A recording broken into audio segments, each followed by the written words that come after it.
Years ago, Father Abbott came out with this,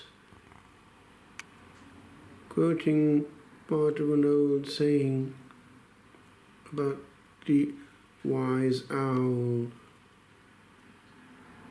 who sat in an oak. The more he saw, the less he spoke.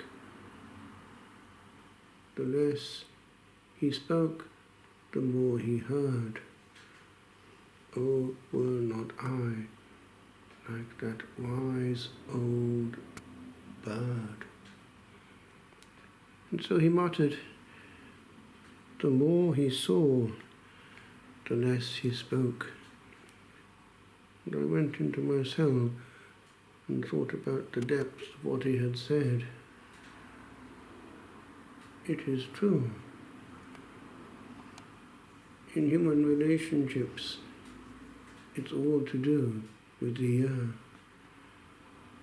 Years previously, I had had a superior who was deaf, and that deafness inevitably led to tending to speak rather than listen. It can lead to huge dysfunctionality with regard to communication. But it is out there in general in the human species, and we could be guilty of it ourselves if we're honest.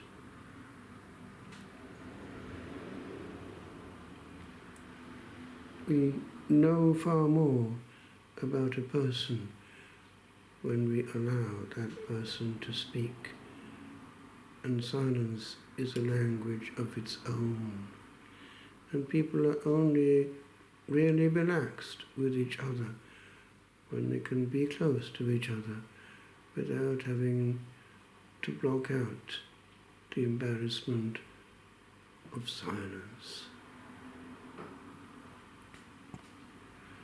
Receiving is the all of uttering.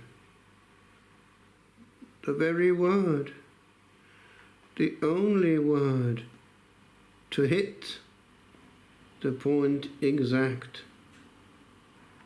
And in much cluttering of the air that bears the waves, we often sit hard by the naked truth and see it not,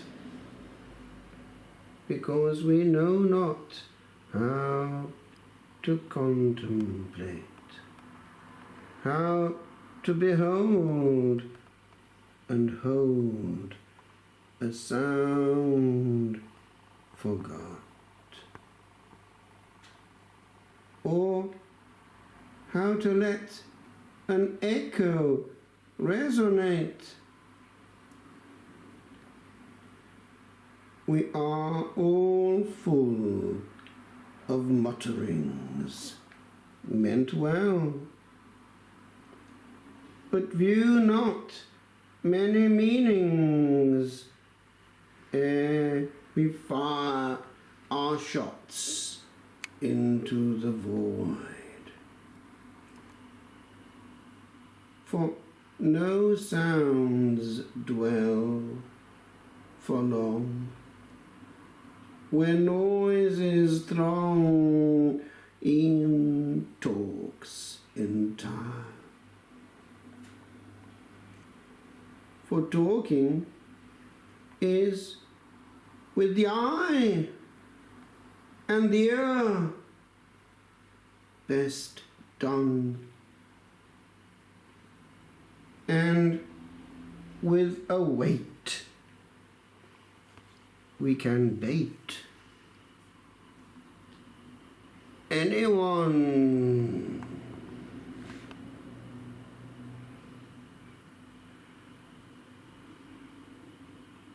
In student days, my friend Paul had taken me to the convent of St. Mary the Virgin at Wantage, outside Oxford, to meet his friend, the Reverend Derek Allen, who used to direct students in Oxford, and we noticed that he had a technique.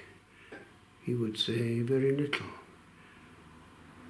and would oblige thereby the candidate to do all the talking, and he would learn an awful lot in a short time. We used to call it the vacuum cleaner tactic.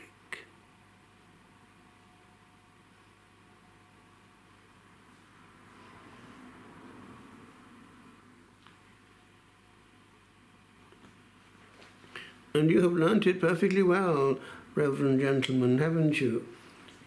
You're quite happy just to be together, even at close proximity.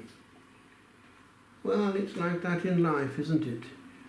It's only when we can say nothing and just be that we are happy to be together, and that words are superfluous, for the mind rests on a mind well known.